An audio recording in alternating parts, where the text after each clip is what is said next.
다큐멘터리 역사를 찾아서 제564편 혹한의 압록강, 무력시위, 그리고 파진.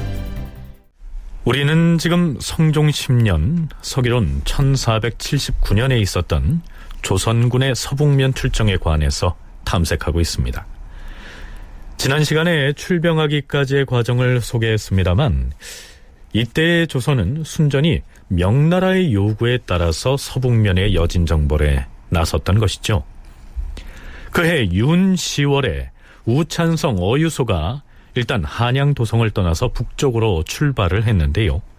윤달이 들어있는 10월이었기 때문에 이 날씨가 이미 초겨울로 접어들고 있었습니다. 날씨가 점점 추워지고 있었기 때문에 총사령관을 맡아서 현지로 떠난 어유소도 걱정이 됐겠지만 조정에서도 걱정이 이만저만이 아니었습니다. 성종은 평안도, 황해도, 영안도 등의 지방 수령에게 수시로 어명을 보냅니다. 성종 10년 윤 10월 14일 평안도 절도사 김교에게 어유소를 후방에서 응원하라고 유시하였다. 지금 우찬성 어유소로 하여금 군사 1만 명을 거느리고 들어가서 건주의 야인들을 공격하도록 했으니 경은 평안도의 군사와 말을 거느리고서 압록강변의 방어에 관한 여러 가지 일을 평소보다 갑절 견고하게 해야 할 것이다. 또한 경이 직접 어유소가 지휘하는 부대의 후면을 맡아서 만약 뜻밖의 변고가 있으면 즉시 군사를 내보내어서 응원하도록 하라. 또한 군사를 출발시킨 일시와 모든 군기에 관계되는 일은 마땅히 신속하게 조정에 보고하도록 하라. 그런데 전쟁 상황을 관리하고 감독하기 위해서 조정에서 별도의 관리, 즉 조관을 파견하느냐 마느냐의 문제로 이 논란이 벌어지기도 합니다. 이 문제를 먼저 꺼낸 사람은 좌승지 이경동이었습니다. 전하, 지난 세조 13년에 서북면 정벌에 나섰을 때에는 9월 27일에 적의 경계에 들어갔다가 10월 초나흘 무렵에는 군사를 돌이켜 싸웁니다. 변방의 지경은 일찍 추워지는 관계로 지금이라도 얼음만 얼어붙는다면 즉시 군사를 건너게 할 수가 있사옵니다. 군사를 거느리고 돌아온 후에 군졸들을 낱낱이 조사하려고 한다면 각 도의 관찰사와 절도사에게 알려서 해야 할 것이옵니다. 그 당시에는 군사를 지휘하는 장수가 겨우 적의 경계에 들어가자마자 갑자기 곧 철수를 했사옵니다.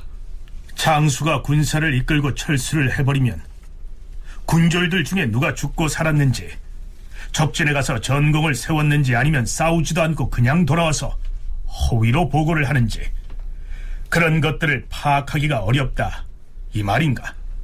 그렇사옵니다. 만약에 어유소가 군대를 돌이켜 철수한 이후에 조사하려고 한다면 군졸들이 고향으로 돌아가 버려서 때를 놓치고 말 것이옵니다. 전쟁 지휘자인 대장이 거느린 군졸들을 평안도나 영안도의 감사나 절도사로 하여금 낱낱이 살피게 한다면 이것은 장수의 임무를 침해하는 것이 아닌가? 어유소로 하여금 스스로 조사하도록 하여도 정밀하게 살필 것이다. 하지만 필요하다면 조정에서 중신을 보내서 상황을 살피게 하는 것도 상고해 볼 수 있는 일이다. 하지만 지금 조정에서 중신을 보내 군대를 점검하겠다 하는 뜻을 어유소에게 어떻게 통보를 해야 좋겠사옵니까? 어유소가 적진에 들어가서 정벌을 하지 않고 군사를 돌이키려고 하는 그때에 맞춰서 사람을 보내는 것이 좋을 것이다. 어유소로 하여금 스스로 군대의 절목을 점검하도록 하고, 아울러서 평안도, 황해도, 영안도 등 3도의 수령들에게 유시하여서 자기 관할 지역에서 파견한 군사를 점검하고 전쟁에서 죽은 사람의 수를 보고하도록 하는 것이 어떻겠사옵니까? 어찌 이와 같이 번잡하게 할 필요가 있겠는가? 그것은 차라리 조정에서 관리를 보내어 점거하는 것만 갖지 못할 것이다. 현지에 파견하여 조사할 절목들을 정승들에게 의논하도록 하라. 자, 이렇게 해서 한명회, 심회, 윤사운 등이 그 문제를 의논해서 임금에게 아뢰입니다. 한명회는 조관을 파견하는 것이 좋겠다고 말하는데요. 영의정 정창소는 굳이 보낼 필요가 없다고 말합니다. 전하, 어유소가 재상의 자격으로서 군사를 거느리고 가는데 군사 가운데 사망한 사람이 있으면 어찌 감히 숨기겠사옵니까? 모름지기 별도로 조관을 보내서 조사할 필요는 없을 것이옵니다. 어유소가 어찌 과인을 속이겠소? 거느린 군사 가운데 혹시 사망한 사람이 있으면 친히 스스로 낱낱이 조사하여 아랠 것이오. 물론 어유소는 대신이므로 비록 나를 속이지는 않겠지만 그 휘하 장수들은 숨기는 일이 없지 않을 것이니 조관을 파견하는 것이 옳겠소. 이렇게 해서 공조판서 유지를 조관으로 파견하기로 결정합니다. 지난 시간에 이때의 서북 출정을 두고 이상한 전쟁이라고 했었지요. 물론 전쟁 시기에 현지에 조관을 파견하는 일이야 이상할 게 없겠지만 총사령관인 어유소가 적진에 들어가자마자 싸우지도 않고 곧 군사를 물릴지도 모른다. 그가 전투 중에 사망한 군사를 감추고 보고하지 않을지도 모른다. 그러니 사람을 따로 보내서 조사를 해야 하지 않겠느냐, 이런 논의를 하고 있는 모습은 상당히 이상하죠. 그리고 더 이상한 것은 어유소가 정말로 임금의 윤허도 받지 않고 군사를 철수시키는 일이 나중에 실제로 일어난다는 얘기입니다. 자, 그 문제는 뒤에서 살펴보기로 하죠. 성종은 전선으로 떠난 어유소에게 이렇게 유시합니다.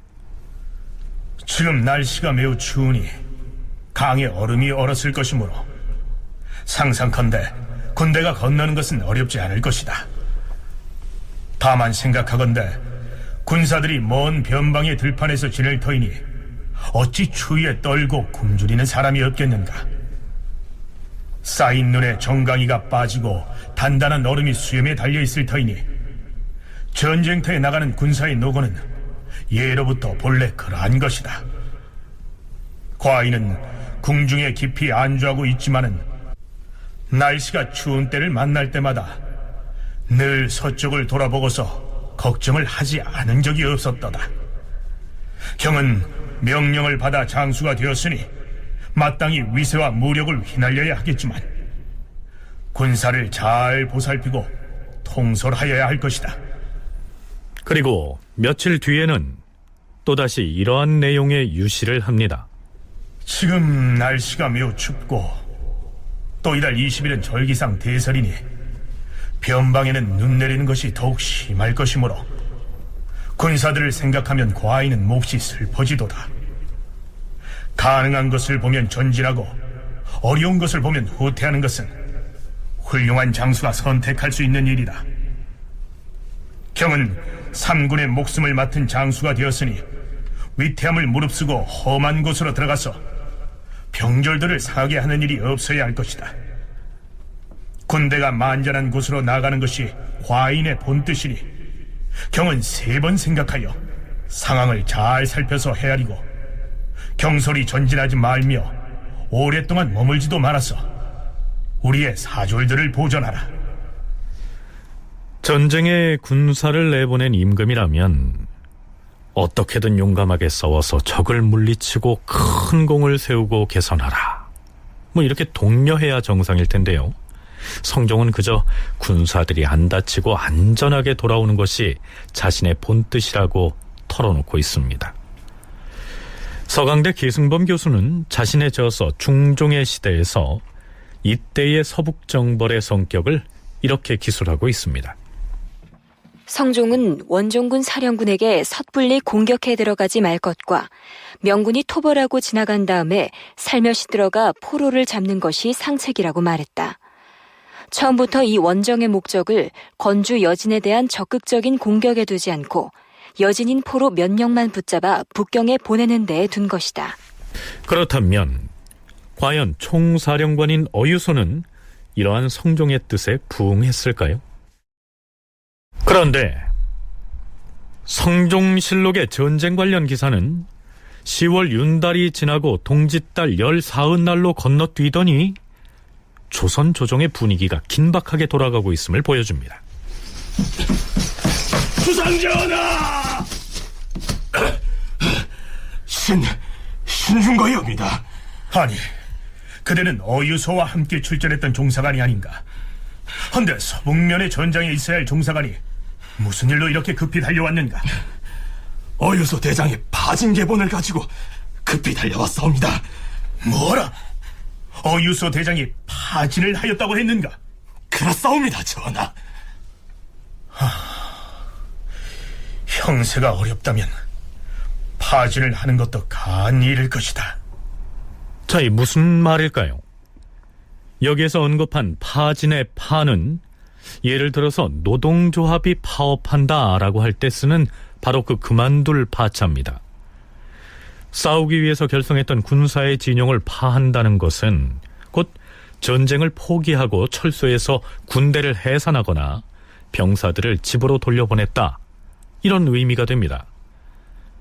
위화도 회군에서 보듯이 국왕의 명령 없이 지휘관이 마음대로 군대를 돌려버린다면 반역죄로 처벌받을 수 있는 매우 중대한 문제지요.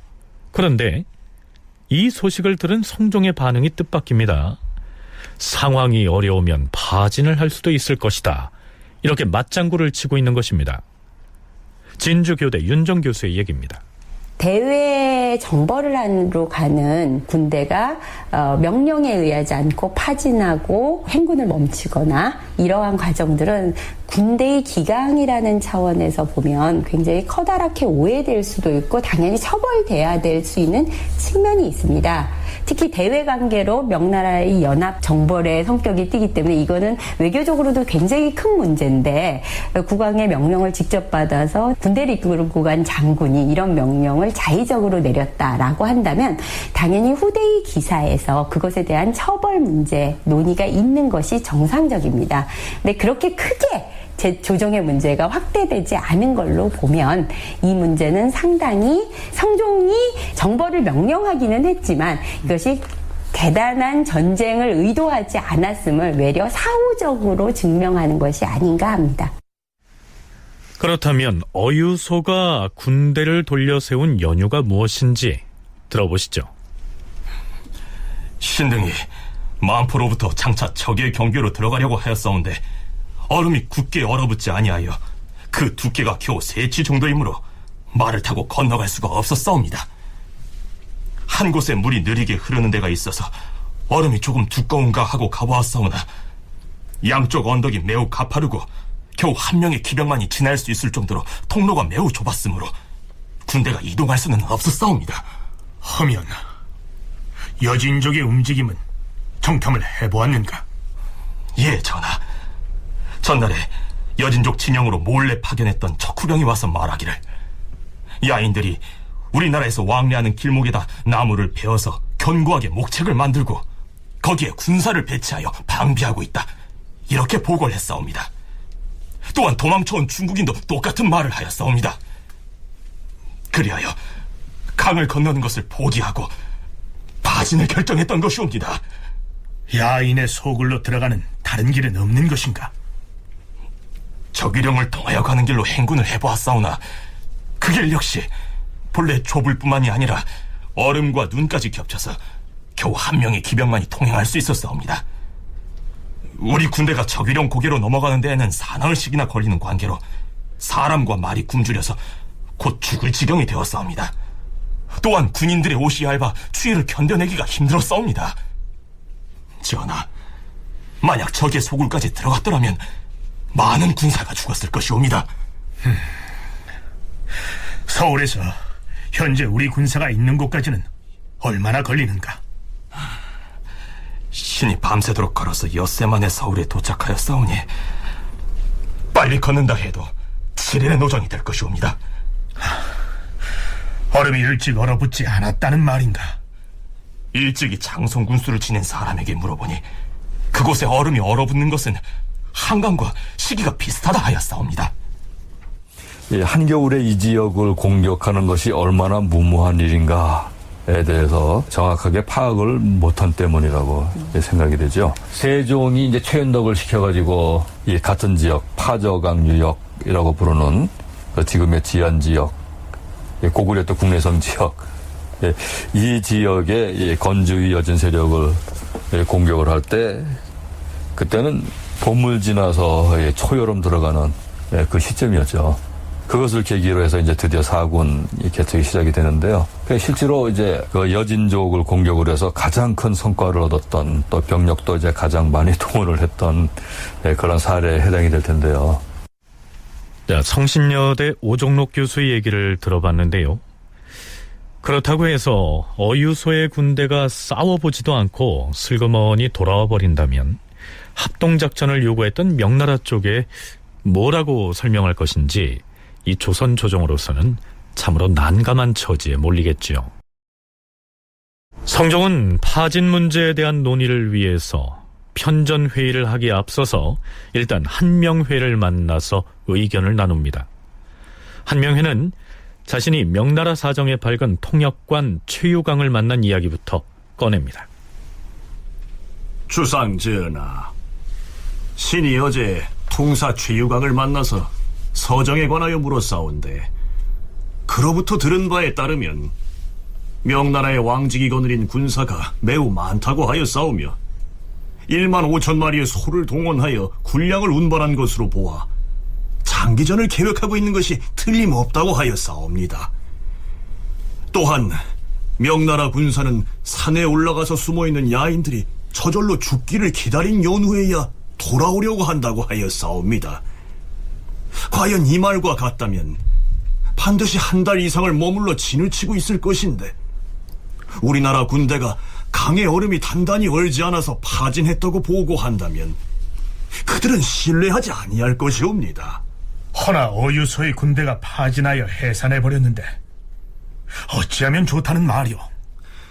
전하께서 성심으로 대국을 섬기고 있는데도 불구하고 한 가지 작은 일 때문에 중국의 의심을 받는 일이 있어서는 아니 될 것이옵니다. 지금 이미 해산한 군사를 다시 모을 수는 없사오나 유방군사의 수효가 또한 1만여 명은 될 것이오니 장수로 하여금 거느리고서 압록강을 건너갔다가 돌아오게 한다면 비록 적의 소굴은 공격하지 못하더라도 명황제에게 보고할 근거는 마련할 수 있을 것이옵니다. 경의 말이 매우 옳지만은 그러나 지금 이미 파진을 해버렸는데 다시 징집을 할 수가 없으니 어찌하겠소? 어유소의 군대는 이미 전장에서 물러나와서 해산을 해버렸으니까 또다시 군사를 모집하되 유방군사를 모집해서 보내자. 한명회의 제안이 그렇습니다. 유방군사는 현지에 머물러 있으면서 이 방어를 맡고 있는 그런 걸 얘기를 하는데요. 유방군 또는 유방 이렇게 쓰는데 지방의 병력 가운데서 이거는 압록강 유역에는 평안도 지역에 덧붙여서 황해도 지역의 병사들까지 거기 가서 부방이라고 하는 말을 쓰는데 현지에 가서 방어에 임하도록 되어 있습니다. 그러면서 이제 현지에 이제 진과 구자들이 이제 설치가 되어 있는데 구자는 이제 성을 갖추고 있으면 이제 보라고 불러서 이 시기엔 뭐 대부분 성을 갖추고 있으니까 진과 보라고 해야 할 텐데요. 각 진과 보가 이제 압록강을 따라서 쭉 요새로 설치가 되어 있고 그 진과 보를 중심으로 해서 거기에서 이제 국방에 임하고 있는 병력 이거를 이제 말하는 것이죠. 그러니까 지난번에 출정했던 군사들은 아직 고향에 도착하지도 않았는데 일단 그들은 제외하고 현지를 방어하고 있는 유방군을 징발해서 다시 출정을 하자는 것이었습니다. 일각에서는 한명회가 명나라에 기대서 영향력을 유지하고 있었기 때문에 그의 친명 성향 때문에 굳이 군사를 다시 보내려고 하지 않았겠느냐 이렇게 분석을 하기도 합니다. 하지만 오종록 교수는 그러한 견해는 무리한 분석이라고 얘기합니다.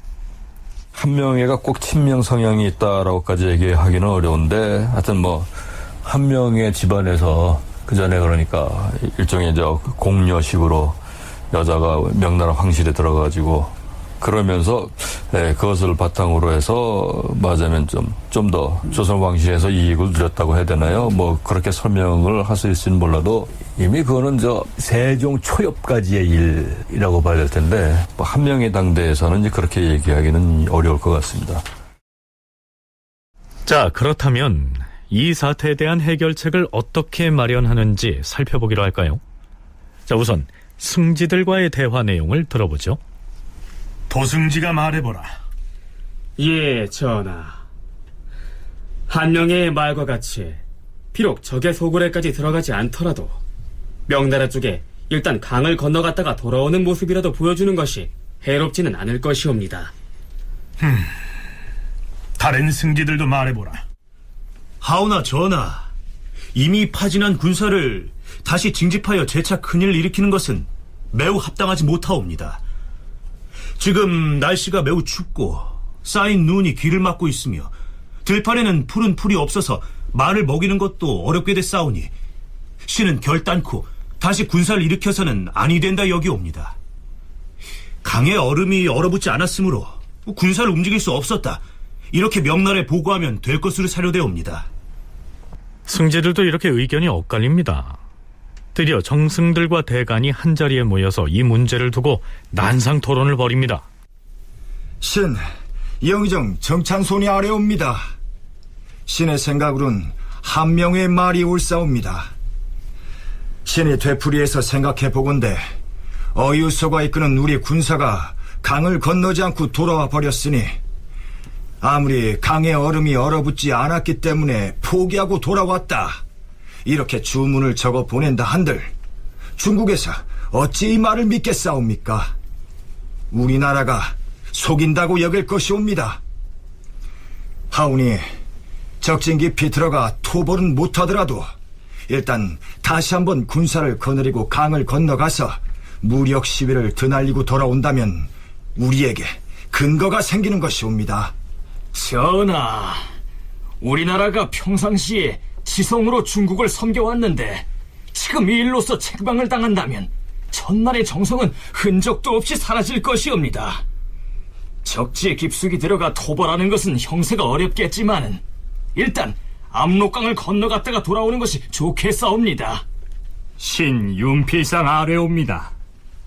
만일 어유소가 여러 도의 군사를 파하고 평안도의 군사만 거느리고 머무르면서 조정에 빨리 아뢰었더라도 좋았을 것이지만 일이 이미 이와 같이 되었사오니 장차 다시 어떻게 처리하겠사옵니까?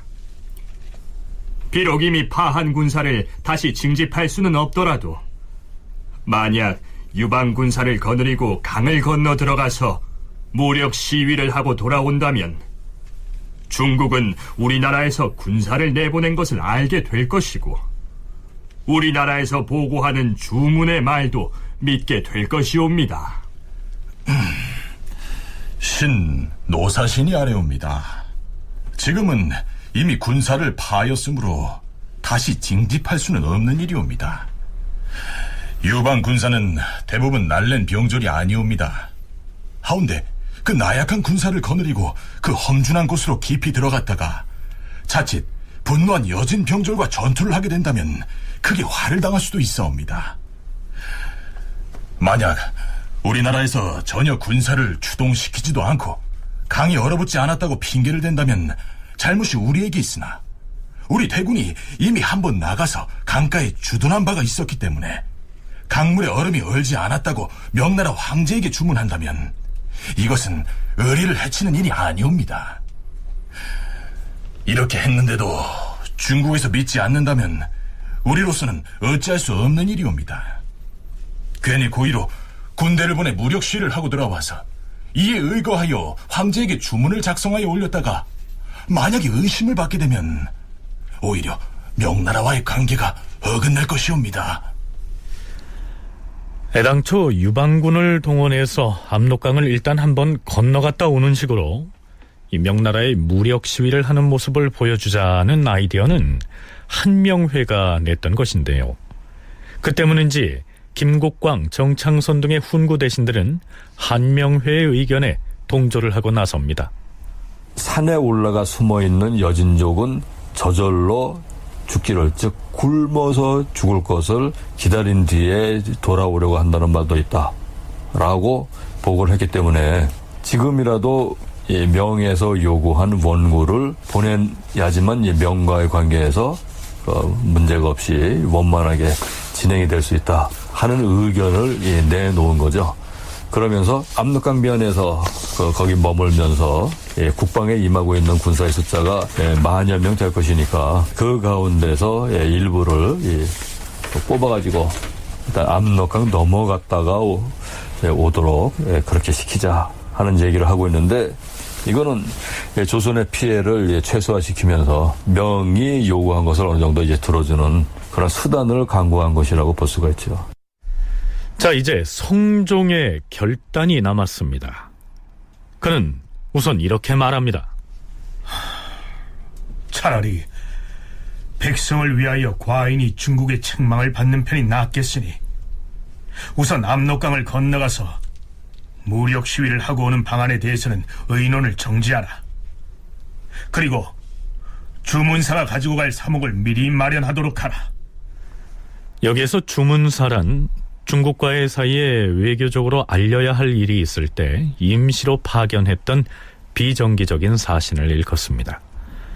주문사가 명나라에 갔을 때 황제가 어떤 질문을 할 것인지를 예상해서 미리 대답할 내용들을 준비했던 것인데요. 명나라 황제와 조선 사신이 나누게 될 문답을 가상해보면 이렇습니다. 조선의 서울에서 압록강까지 거리가 얼마나 되는가? 평시에는 20여일의 도정이 오나 빨리 가면 16일이나 17일쯤 걸려옵니다. 군사를 징집하여 파견했다고 했는데 어떤 군사를 징집하였는가? 시기가 급하기 때문에 평안도와 서울의 군사를 합하여 1만여 명을 보내 싸웁니다. 장수가 적진으로 들어가서 공격을 하지는 않고 압록강변에 그저 가만히 있다가 파진을 해버렸으니 그대의 나라에서는 이 문제를 어떻게 처리할 것인가?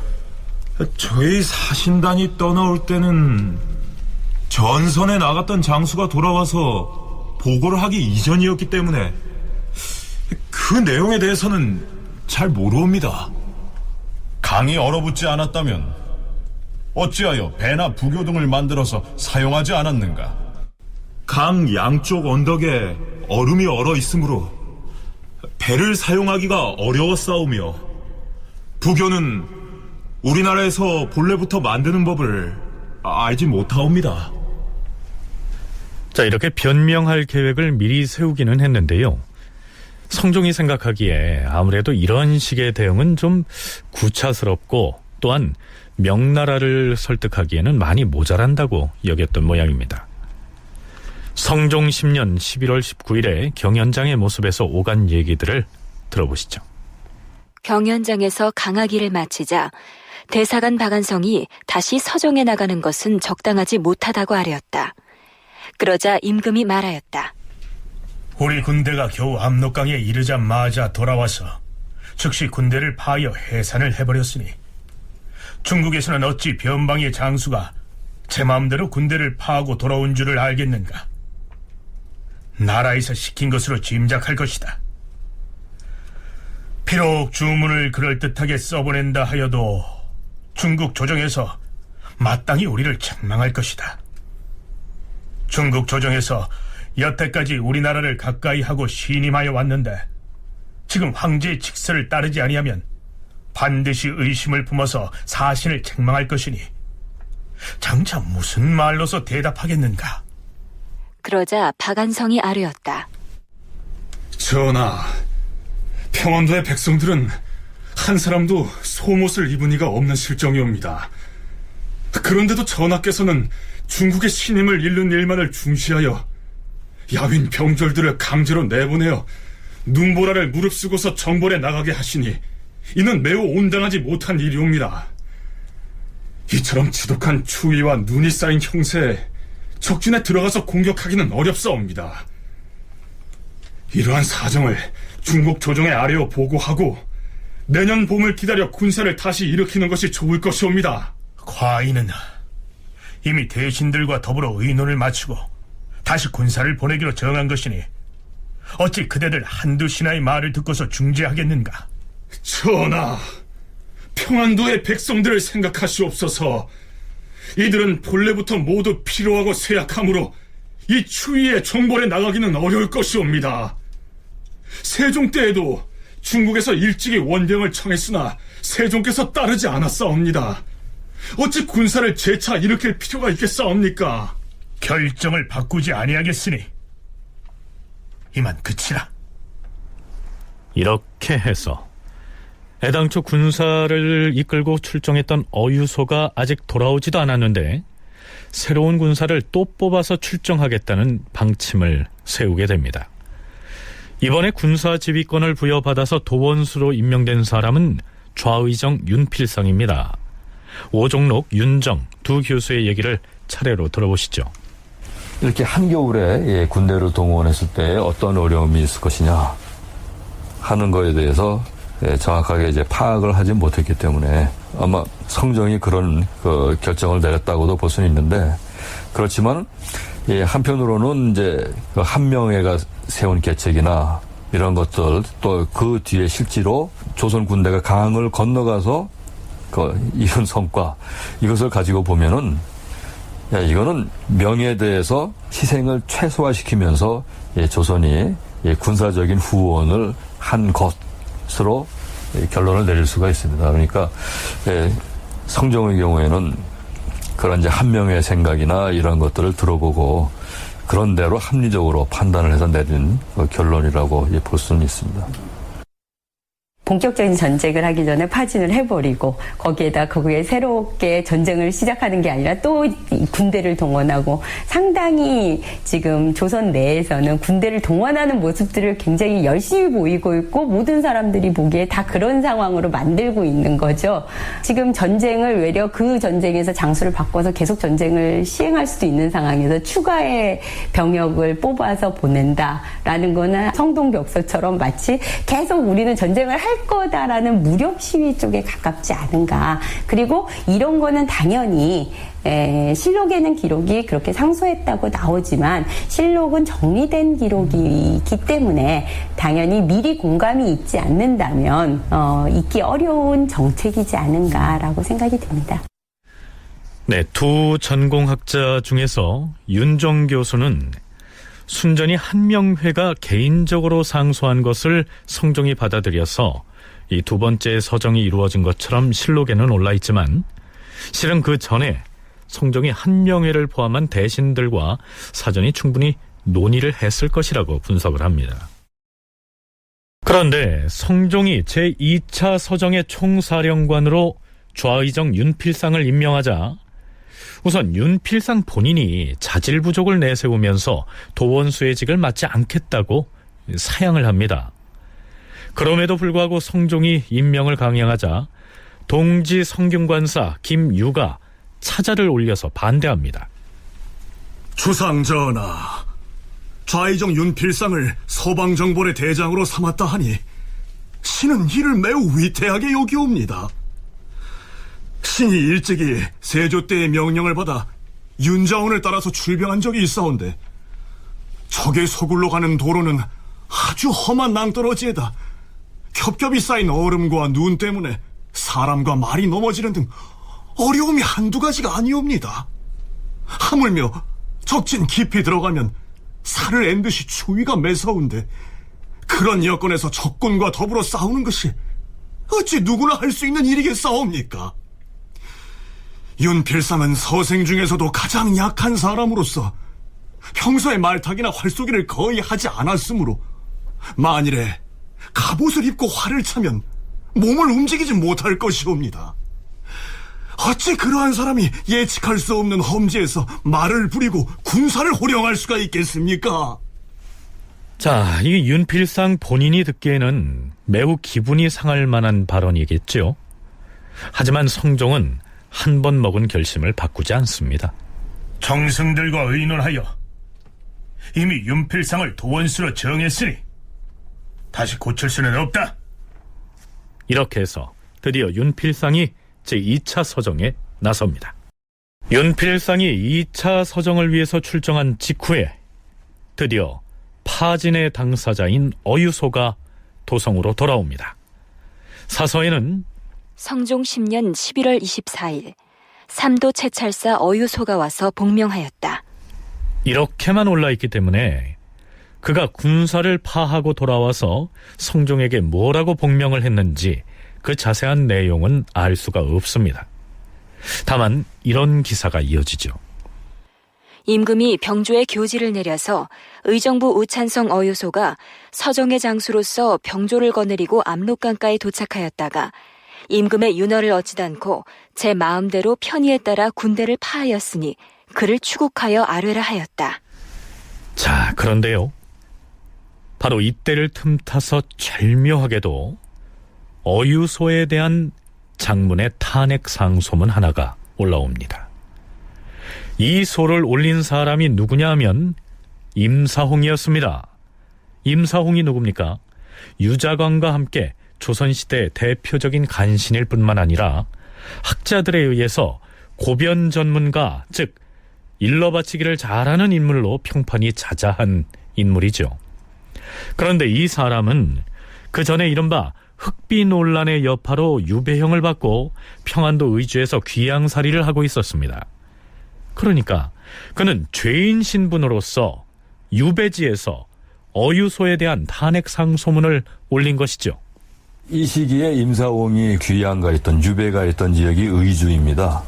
뭐 현재는 뭐 신의주라고 하는 데는 잘 알고 의주는 잘 모를 수도 있습니다만은 압록강 이제 최하류에 위치해 있던, 그러면서 이제 요동 지역을 거쳐가지고 이제 명으로 연결되는 그런 이제 관문이기도 했던 곳이 이제 의주인 셈인데요. 의주에 가 있었기 때문에 임사홍이 나름대로 여러 가지 정보를 얻고 그것을 바탕으로 해서 이 어유소를 비판을 하는 상소를 올릴 수가 있었다고 생각이 되는데, 그러나 이때 그 임사홍이 확보한 그 정보가 얼마나 정확한 것일까 하는 거는 이제 보장하기가 이제 어려웠다고 생각이 됩니다.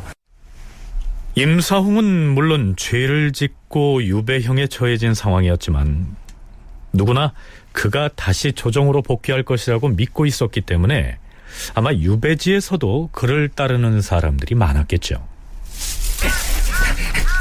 대감, 그 소식 들었습니까? 무슨 소식을 말하는가? 명나라의 출병 요구에 따라 어유소를 총대장으로 그 얘기 지난번에도 했지 않은가? 건주의 야인들을 치겠다고. 지금 그 강물이 올기만을 기다리고 있다 하지 않았나? 그런데 깜짝 놀랄만한 일이 일어났습니다요. 아유, 놀랄만한 일이라니. 그게 무엇인가?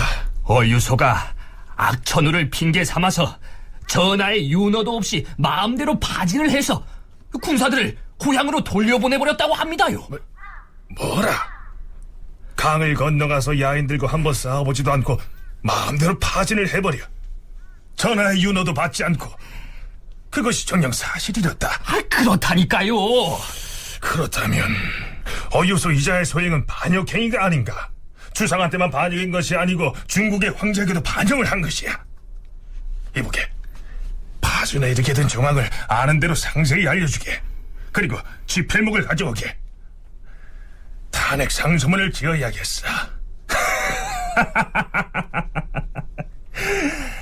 그래, 하늘이 나에게 준 절호의 기회가 아니고 무엇인가? 임사홍이 정계에 복귀될 거는 거의 필연적인 과정이었던 것 같습니다. 왜냐하면 배경이 제거당할 수 있는 상태는 아니고, 그 다음에 그렇다면 언제든지 정계에 복귀할 수 있는 상황을 맥을 보고 있어야 되는데, 군대를 파진하고 돌아온 상황은 이건 기각문란 가운데 자기가 당한 거와 수준이 다른 굉장히 커다란 문제이죠. 근데 조정에서 그것에 대해서 문제가 제기되지 않으니까 일단 커다란 문제가 아닐 때 이렇게 치고 나가는 상소를 할 수가 있죠. 그러니까 임사홍은 이때를 보고 상소를 올린 것으로 보입니다. 그거에 대해서 당연히 어유소는 이 내용이 맞느냐 아니냐의 논쟁으로 가게 되는. 임사홍의 상소문 일부를 소개하면 이렇습니다. 주상 전하, 명나라 황제께서는 10만 명의 병조를 태감 왕직에게 주면서 야인들을 정벌하도록 하시었사옵니다. 그와 동시에 주상 전하께도 직서를 내려서 야인들의 목을 베어 바치기를 바라고 있으니 평소부터 지성으로 중국을 섬겨오신 전하께서 어찌 힘을 다하려고 하지 않겠사옵니까? 이런 까닭으로 자질구레한 사모는 헤아리지 않고서 서북 출정 같은 거사를 결행하게 된 것이옵니다. 그럼에도 어유소 등의 장수는 성상의 뜻을 본받지 아니하고서 자신만 편안하려고 파진을 하였으니 신은 대단히 마음이 상하옵니다. 신이 염탐한 바에 따르면 만포지역의 얼음 두께가 이미 세치나 되었는데 건널 수가 없다고 하는 것은 핑계에 지나지 않으며. 자, 이렇게 되자 조정에서는 임사홍이 상소문에 적은 내용이 사실인지의 여부를 놓고 어유소를 불러놓고 규명을 합니다. 임사홍이 적은 내용은 이 상당 부분 사실과 다른 것으로 나타나게 되죠. 오정록 교수는 의주에 있던 임사홍이 취득한 정보는 정확한 것이 아니었을 것이라고 얘기합니다. 평양에서부터 의주로 가는 길목하고 그 만포를 건너가지고 건주위 지역으로 들어가는 그 교통로, 그것이 다르기 때문인데요.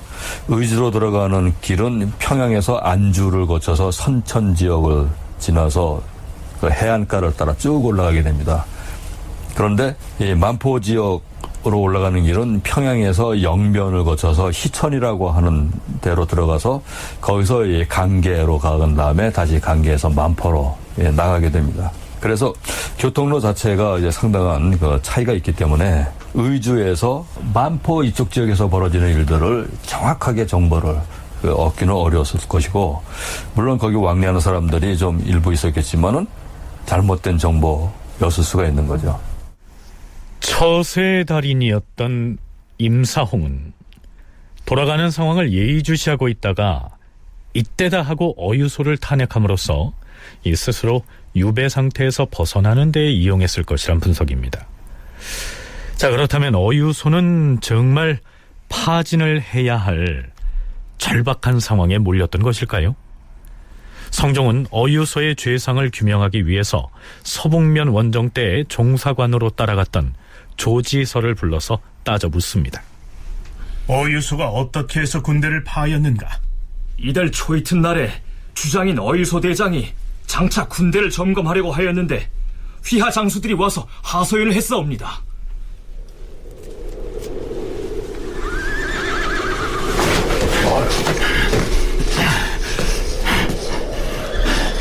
장군, 지금 야전 군막을 돌아보고 오는 길인데 사졸들이 동상에 걸려서 손발을 움직이지 못하는 실정입니다. 장차 이들을 어떻게 전투에 내보내겠다는 말씀입니까? 장군, 내가 주의하는 군사들도 모두 동상에 걸려 있습니다. 말들 역시 먹지 못하고 추위가 겹쳐서 움직이지 못하고 있는 실정입니다. 하나, 우리는 이곳에 싸우러 왔지 놀러 온 것이 아니지 않은가? 전하께서 장군께 보낸 교지에서 경은 3군의 목숨을 맡고 있으니 경솔히 전진하지도 말고 오랫동안 머물러 있지도 말아서 우리의 사조를 보존해야 한다, 이렇게 말씀하시지 않았습니까? 주상전하의 당부가 이와 같으니 이곳에서 평졸들을 얼어 죽게 만드는 것보다는 차라리 군대를 파하는 것이 나을 것입니다. 하지만 나라의 임무를 바꾸었는데 어찌 경솔하게 돌아갈 수가 있겠는가? 제가 군사를 이끌고 적경을 넘어온 후로 말이 넘어져서 손실된 마리수가 반수가 되고 이제 군량도 장차 10일을 버티지 못할 지경입니다. 얼어 죽고 굶어 죽기 전에 군대를 파하여야 합니다. 주상전하, 사정이 이와 같았기에 어유소 대장이 부득이 군대를 파하게 된 것이옵니다. 그렇다면 어찌하여 과인에게 그 사정을 미리 계품하여 윤호를 받지 아니하였는가?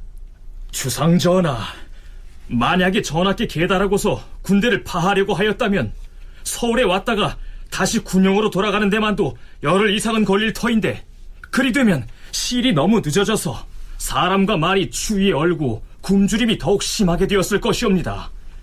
그런 까닭으로 계달할 여가가 없었던 것이옵니다. 그러나 이것은 너무도 큰일이니 끝까지 추국하지 않을 수 없다. 결론적으로 말하면 어유소는 서북 원정 당시의 지휘관으로서 우유부단했다는 죄목으로 자신의 농장 부군에서 지내도록 부처됐다가요, 나중에 조정으로 복귀해서 이조 판서 등을 지내게 됩니다. 자, 그럼 제2차 서정에 나선 윤필상의 군대는 어찌 됐을까요? 성종 10년 12월 20일 새벽,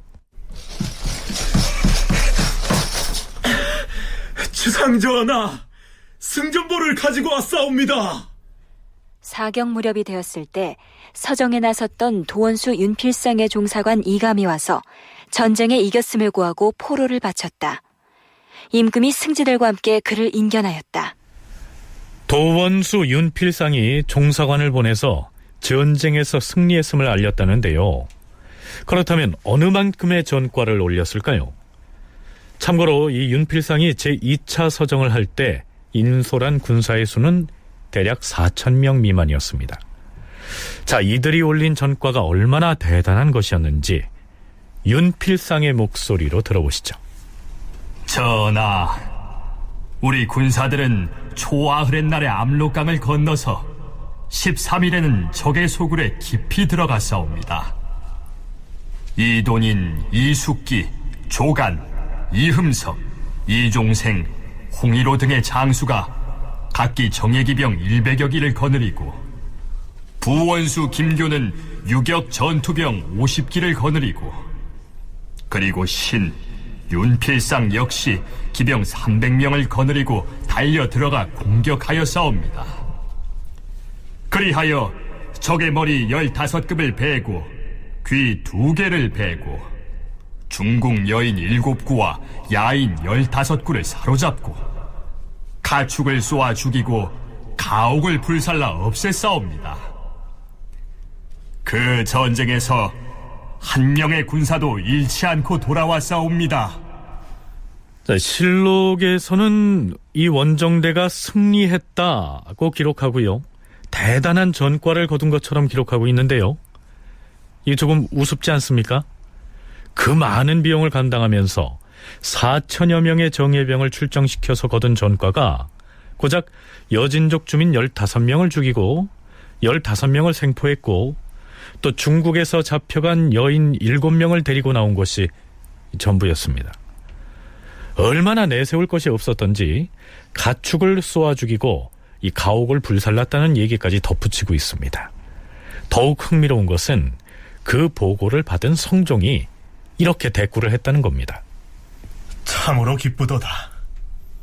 과인은 처음에 생각하기를 비록 한두 명만 잡아도 만족하다고 여겼는데 지금 이와 같은 결과에 이르렀으니 잡은 것이 많은 편이도다. 자, 엄동설안에 그 먼 곳에 또 그 많은 군사를 파견했는데 여진족 한두 명만 잡아도 만족이라고 생각했다. 성종의 이 말에 이 전쟁의 성격이 고스란히 드러나 있다고 할 수 있겠죠.